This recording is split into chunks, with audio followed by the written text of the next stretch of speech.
आज मो सांग मैंने आपण मानक किसी पचारिबाकू चाहूँगी आउ किसी जनइबाकू भी चाहूँगी। कौन आपण मैंने एमिति को स्थान विषय जानिछंती कि ଯେଉଁଠାରେ ସାଇନ୍ସ ନାମକ ଶବ୍ଦ ବି କାମ କରେନି।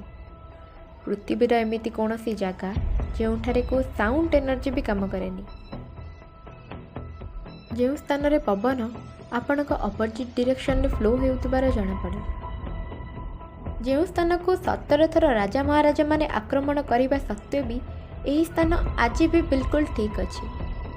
ଏମିତିକି ଭାରତର ପୂର୍ବତନ ପ୍ରଧାନମନ୍ତ୍ରୀ ଶ୍ରୀମତୀ ଇନ୍ଦିରା ଗାନ୍ଧୀଙ୍କୁ ବି ଏଠାକୁ ପ୍ରବେଶ କରିବାକୁ ବାରଣ କରାଯାଇଥିଲା।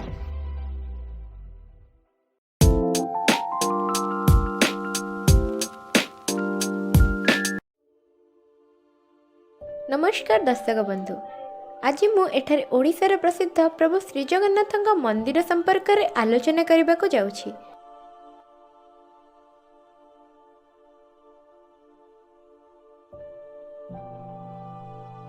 Hello my dear YouTube family, welcome back to my another blog.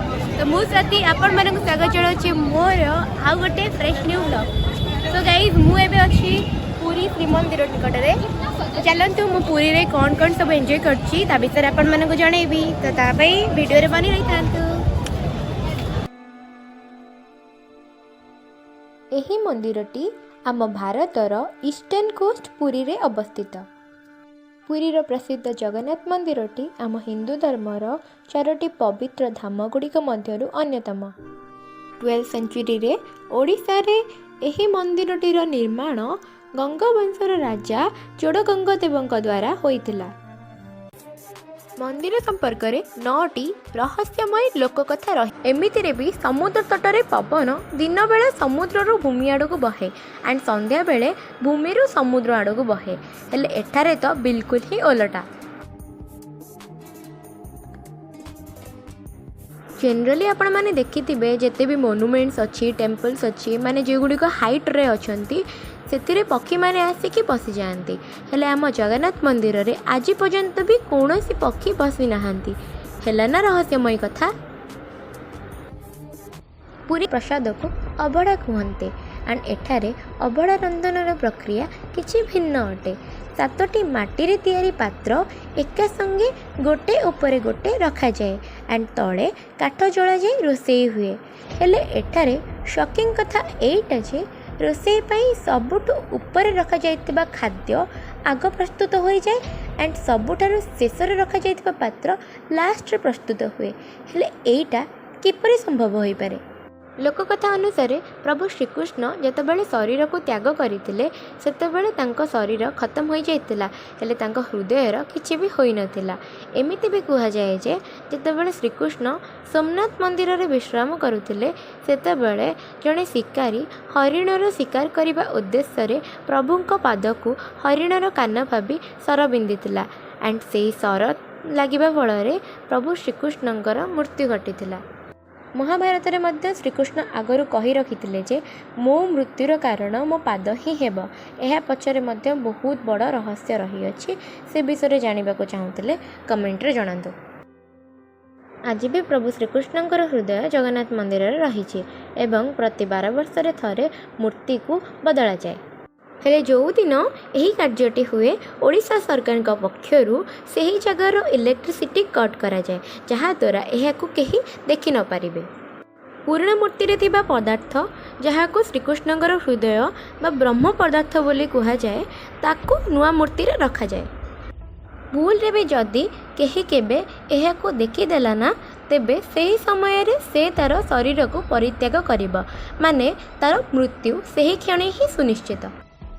तो गाइज मु एबे मंदिर दर्शन पाई जीबी। फोन तो मंदिर भीतर अलाउ नहीं, आपण मन जानथिबे मंदिर रूल अछि एंड मे बैग पैक सब रखी दी कि मंदिर भीतर को जीबी देन आसिके आपण मन सहित कथा होछि।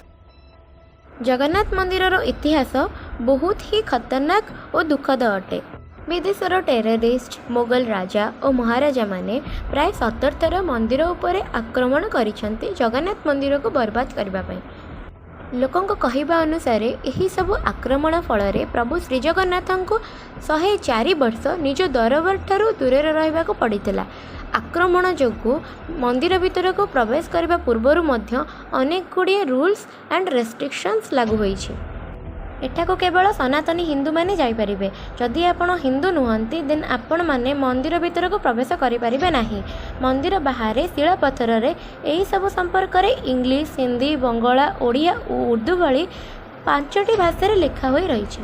ଆପଣ ଯେତେ ବି ବଡ଼ ପଦବୀରେ ଥାଆନ୍ତୁ ନା କାହିଁକି, ଆପଣ ନିଜେ ହିଁ କୁହନ୍ତୁ, ଭାରତରେ ଭଳି ବଡ଼ ପଦବୀରେ ଥାଇକି ବି ଶ୍ରୀମତୀ ଇନ୍ଦିରା ଗାନ୍ଧୀଙ୍କୁ ବି ଏଣ୍ଟ୍ରି ମିଳିନଥିଲା, କାରଣ ସେ ହିନ୍ଦୁ ନୁହନ୍ତି। ପୂଜାରୀଙ୍କ କହିବା କଥା ଅନୁସାରେ ସେ ଜଣେ ପାର୍ସୀ ଅଟନ୍ତି। ମୁଁ ଏଠାରେ ଆପଣମାନଙ୍କୁ କହି ରଖିବି ଯେ ଇନ୍ଦିରା ଗାନ୍ଧୀ, ରାଜୀବ ଗାନ୍ଧୀ, ପ୍ରିୟଙ୍କା ଗାନ୍ଧୀଙ୍କୁ ସରନେମ୍ ଜବାହରଲାଲ ନେହେରୁ ଦେଇନଥିଲେ, ବରଂ ଫିରୋଜ ଗାନ୍ଧୀଙ୍କ ଠାରୁ ମିଳିଥିଲା।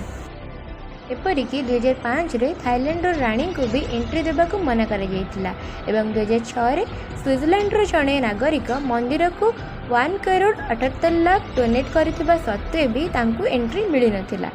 ମାନେ ଆପଣ କେତେ ବି ବଡ଼ ପଦବୀରେ ଥାଆନ୍ତୁ, କେତେ ବି ପଇସା ରୋଜଗାର କରନ୍ତୁ ନା କାହିଁକି, ଏଠାରେ ସମସ୍ତେ ସମାନ, ସମସ୍ତଙ୍କୁ ଏଠାରେ ସମବ୍ୟବହାର କରାଯାଏ। ପୁରୀର ଏହି ଜଗନ୍ନାଥ ମନ୍ଦିରରେ ଘଟିଥିବା ଘଟଣା ଗୁଡ଼ିକରୁ ଆମକୁ ଏହି ଶିକ୍ଷା ମିଳେ ଯେ ଯଦି ଆପଣଙ୍କ ପାଖରେ କିଛି ଜିନିଷ ଅଛି ଆଉ ଅନ୍ୟ ଜଣେ ତାହା ଆପଣଙ୍କ ପାଖରୁ ଛଡ଼େଇ ନେବାର ପ୍ରୟାସ କରୁଛି, ତେବେ ତାହାର ସୁରକ୍ଷା କରିବା ମଧ୍ୟ ଆପଣଙ୍କର କର୍ତ୍ତବ୍ୟ ଅଟେ। ଜଗନ୍ନାଥ ମନ୍ଦିରରେ 3ଟି ପ୍ରମୁଖ ମୂର୍ତ୍ତିଙ୍କୁ ପୂଜା କରାଯାଏ। ପ୍ରଥମତଃ ପ୍ରଭୁ ଶ୍ରୀଜଗନ୍ନାଥ, ମାତା ସୁଭଦ୍ରା ଏବଂ ବଡ଼ ଭାଇ ବଳଭଦ୍ର। ପ୍ରତିବର୍ଷ କୋଟି କୋଟି ଭକ୍ତମାନଙ୍କୁ ନିଜର ଦର୍ଶନ ଦେବା ପାଇଁ ପ୍ରଭୁ ଶ୍ରୀଜଗନ୍ନାଥ ମନ୍ଦିର ବାହାରକୁ ଆଷାଢ଼ ମାସରେ ରଥଯାତ୍ରାରେ ଆସନ୍ତି। ପୁରୀ ମନ୍ଦିର ଭିତରକୁ ପ୍ରବେଶ କରିବା ପାଇଁ ସିଂହଦ୍ୱାରରେ 22ଟି ପାହାଚ ରହିଅଛି। ସବୁ ପାହାଚ ଗୁଡ଼ିକର କିଛି ନା କିଛି ମହତ୍ତ୍ୱ ରହିଛି। କେଉଁ ପାହାଚ ଜ୍ଞାନେନ୍ଦ୍ରିୟର ପ୍ରତୀକ ତ ଆଉ କେଉଁ ପାହାଚ ତତ୍ତ୍ୱର। ହେଲେ ସବୁଠାରୁ ରହସ୍ୟମୟୀ ହେଉଛି ତୃତୀୟ ପାହାଚ, ଯମଶିଳା ମାନେ ସାକ୍ଷାତ ଯମଙ୍କର ପଥର ଅଟେ। କଳିଯୁଗ ଆରମ୍ଭରେ ଯେତେବେଳେ ଯମରାଜ ଦେଖିଲେ ଯେ ପତିତପାବନ ଶ୍ରୀ ଜଗନ୍ନାଥଙ୍କ ଦର୍ଶନ ନିମନ୍ତେ ଶ୍ରୀମନ୍ଦିରକୁ ଆସୁଥିବା ଲୋକ ଯେକୌଣସି ସ୍ୱଭାବର ହେଉ ନା କାହିଁକି ପାପମୁକ୍ତ ହେବାକୁ ଲାଗିଛନ୍ତି, କିନ୍ତୁ କର୍ମ ତାଙ୍କର ଯେପରି ହେଉ କି ନାହିଁ, ତେଣୁ ଯମରାଜ ପୁରୀରେ ପହଞ୍ଚି ମା ଲକ୍ଷ୍ମୀ ଓ ଶ୍ରୀଜଗନ୍ନାଥଙ୍କୁ ନିଜର ଚିନ୍ତା ସମ୍ପର୍କିଯିବ। କିନ୍ତୁ ମନ୍ଦିର ଭିତରୁ ପ୍ରସ୍ଥାନ କରିବା ସମୟରେ ଯଦି କେହି ଆପଣଙ୍କ ଉପରେ ପାଦ ରଖିଦେଲା, ତେବେ ଆପଣ ତା ନିକଟରୁ ମନ୍ଦିର ଓ ମୋ ଦର୍ଶନର ସବୁ ପୁଣ୍ୟ ହରଣ କରିପାରିବେ। ପୁରୀ ଇତିହାସରେ ଯୋଡ଼ିଲା ନୂଆ ଫର୍ଦ୍ଦ ପରିକ୍ରମା ପ୍ରକଳ୍ପ ଲୋକାର୍ପିତ ହୋଇ ଭକ୍ତ ଓ ଶ୍ରଦ୍ଧାଳୁଙ୍କ ନିର୍ବିଘ୍ନରେ ଦର୍ଶନ ପାଇଁ ବାଟ ଫିଟାଇଲା।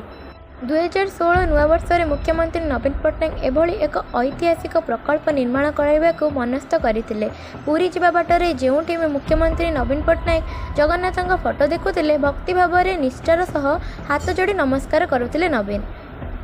ଏହା ସେତେବେଳେ ମୁଖ୍ୟମନ୍ତ୍ରୀଙ୍କ ବ୍ୟକ୍ତିଗତ ସଚିବ ଭିକେ ପାଣ୍ଡିଆନଙ୍କ ମନରେ କୌତୂହଳ ସୃଷ୍ଟି କରିଥିଲା।